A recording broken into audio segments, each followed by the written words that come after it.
மாதரா, உன் கதை முடிஞ்சது. நிறுத்து டோபிராமா, இதான் சரியான சமயம். மாதராவை யாரும் தொடக்கூடாது.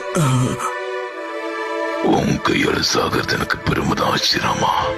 போதும் மாதரா, நம்ம ஏன் இந்த சண்டையை இதோட முடிச்சுக்க கூடாது? ஒரு அமைதியான கிராமத்தை உருவாக்குவோங்கிற நம்மளோட சத்தியம் உனக்கு ஞாபகம் இருக்கா? ஒரு அமைதியான கிராமத்தை நாம இங்க உருவாக்குவோம். அப்படி மட்டும் நடந்தா என் தம்பி எந்த பிரச்சனையும் இல்லாம பாதுகாக்க முடியும். இதுக்கு மேலேயும் என்னால உங்களை நம்ப முடியாது. இருந்தாலும் சமாதானத்துக்கு ஏதாவது வழி இருக்கா? அதுக்கு உன் தம்பி இப்ப சாகணும், இல்லனா நீ இப்போ இங்க சாகணும்.